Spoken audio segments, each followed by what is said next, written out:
सरकार रोज हमारे लिए नई नई योजनाएं लेकर आती है, पर सिर्फ 20 या 25% लोग ही इन सुविधाओं का उपयोग कर पाते हैं, क्योंकि ये सरकारी योजनाएं आम जनता तक नहीं पहुंच पाती।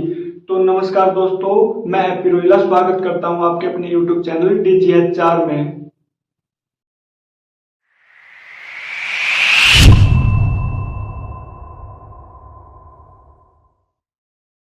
और आज ये वीडियो डॉक्टर भीमराव अंबेडकर आवास नवीनीकरण योजना की संपूर्ण जानकारी देने के लिए बनाई गई है, जिस योजना के तहत हरियाणा सरकार आपको 80,000 रुपए की अनुदान राशि आपके मकान मरम्मत के लिए देती है।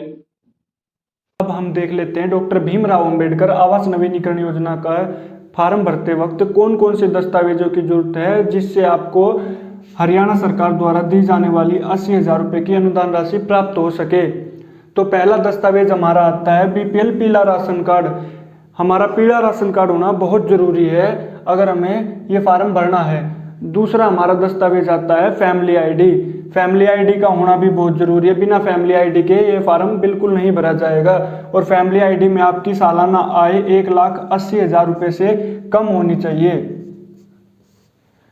और तीसरा हमारा आता है जाति प्रमाण पत्र। जाति प्रमाण पत्र, अगर आप SC, BC, ST किसी कैटेगरी से बिलोंग करते हो तो आपका जाति प्रमाण पत्र लगेगा। अगर आप जनरल कैटेगरी के अंदर आते हो तो आपका जाति प्रमाण पत्र नहीं लगेगा। और चौथा हमारा आता है रिहायशी प्रमाण पत्र, जिसे हम डोमिसाइल भी बोलते हैं। ये दस्तावेज भी बहुत जरूरी है। पांचवा हमारा आता है बैंक खाता। और बैंक खाता वो जो आपका आधार कार्ड से लिंक हो, और ये बैंक खाता आपका फैमिली आईडी से भी जुड़ा हुआ होना चाहिए, तभी आपका फॉर्म सबमिट होगा। छठा हमारा आता है वोटर कार्ड। वोटर कार्ड भी बहुत जरूरी है।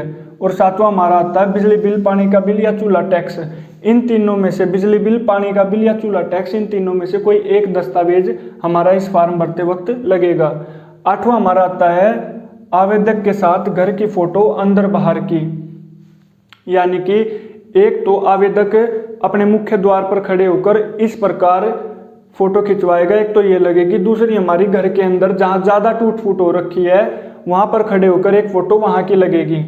और नौवां हमारा आता है मिस्त्री की अनुमानित मरम्मत खर्चा रिपोर्ट, यानी कि आपके घर की मरम्मत में आने वाला खर्चा कितना है वो आप मिस्त्री से अनुमानित, यानी कि कितना खर्चा लग सकता है कि अनुमानित रिपोर्ट तैयार करवा लेंगे। और 10वां हमारा आता है जमीन का दस्तावेज, जो सबसे ज्यादा जरूरी है। जमीन का दस्तावेज में घर की रजिस्ट्री या लाल डोरे का प्रमाण पत्र, इन दोनों में से कोई एक दस्तावेज लगेगा। अगर आपका मकान लाल डोरे से बाहर है तो आपके घर की रजिस्ट्री लगेगी। अगर आपका मकान लाल डोरे के अंदर है तो लाल डोरा प्रमाण पत्र आपका तैयार होगा। इस लाल डोरे का प्रमाण पत्र कैसे तैयार होगा, किन किन के हस्ताक्षर होंगे, ये हम आगे वीडियो में आपको भर के दिखाने वाले हैं। आपके सभी सवालों का जवाब हम इस वीडियो में देंगे। आप पूछते हैं इनमें से कुछ दस्तावेज या कागज हमारे पास नहीं है, तो क्या हम फॉर्म भर सकते हैं? तो भाई जितने भी कागज हमने बताए हैं सब जरूरी है, क्योंकि किसी भी एक दस्तावेज की कमी के कारण आपका आवेदन अस्वीकार कर दिया जा सकता है। दूसरा आप पूछते हैं हम तो जनरल कैटेगरी में आते हैं, हमारा तो जाति प्रमाण पत्र होता ही नहीं है। तो अगर आपकी जाति ब्राह्मण, जाट, चौहान जनरल कैटेगरी के अंडर आती है तो आपको जाति प्रमाण पत्र देने की कोई आवश्यकता नहीं है। और तीसरा आपके द्वारा सबसे ज्यादा पूछा जाता है कि हमारे पास रजिस्ट्री नहीं है, या रजिस्ट्री दादा या पिता के नाम है, मकान लाल डोरे में है, अगर मुखिया महिला है और रजिस्ट्री उनके पति के नाम है तो क्या करें? अगर रजिस्ट्री वाला मकान है और लाल डोरे से बाहर है तो आप या तो रजिस्ट्री निकलवाएं, दूसरा इंतकाल भी लगा सकते हैं जो तहसील से आसानी से निकल जाएगा। और अगर रजिस्ट्री दादा या पिता के नाम है तो भी आप लगा सकते हैं। और मकान लाल डोरे में है तो आप एक लाल डोरे का प्रमाण पत्र तैयार करवाएंगे, जो कि गांव के नंबरदार, सरपंच और ग्राम सचिव, जिसे हम सेक्रेटरी भी बोलते हैं, या पटवारी द्वारा उनकी लाल डोरे की रिपोर्ट करवाकर हस्ताक्षर मोहर सहित करवा लेंगे, जो आपका रजिस्ट्री की जगह लग जाएगा। चौथा, इस फॉर्म को कौन कौन भर सकता है? सभी पात्र व्यक्ति जो BPL परिवार की श्रेणी में आते हैं वे सभी इस फॉर्म को भर सकते हैं। कुछ दूसरे राज्य के परिवार हैं जिनका राशन कार्ड हरियाणा में फैमिली आईडी के कारण बन गया, तो क्या वो इस फॉर्म को भर सकते हैं? अगर आपके सभी दस्तावेज हरियाणा के हैं और आप पात्र पाए जाते हैं तो ही इस फॉर्म को भर सकते हैं, वरना केवल राशन कार्ड के आधार पर आप इस फॉर्म को नहीं भर सकते। आप पूछते हैं हमारा राशन कार्ड पुराना है तो क्या फॉर्म को भर सकते हैं? जी नहीं, अगर आपका नाम राशन कार्ड की नई सूची में है तो आप इस योजना का लाभ ले सकते हैं, वरना नहीं ले सकते।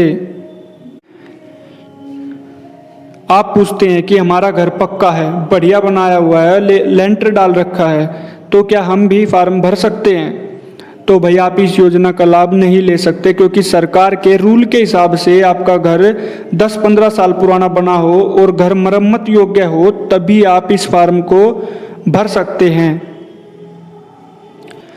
आप पूछते हैं कि पैसे कब और कैसे मिलेंगे, तो आपको बता दूं, आपका ऑनलाइन आवेदन जमा होने के बाद आपके दस्तावेज चेक होते हैं। अगर सब ठीक है तो सरकारी अधिकारी आपके घर को देखने आएंगे कि यह परिवार इस योजना का पात्र है या नहीं। अगर पात्र पाया जाता है तो सरकार द्वारा आपके दिए खाते में एक निश्चित धनराशि भेज दी जाएगी।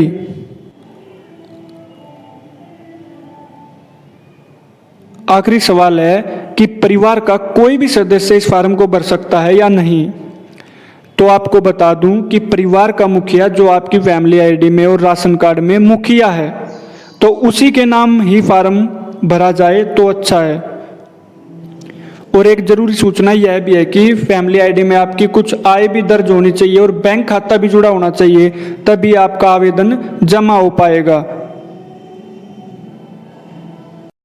डॉक्टर भीमराव अंबेडकर आवास नवीनीकरण योजना हेतु भूमि प्रमाण पत्र अब हम देख लेते हैं कैसे भरा जाएगा। ये प्रमाण पत्र उनके लिए है जिनके घर की रजिस्ट्री नहीं है और मकान भी लाल डोरे के अंदर है।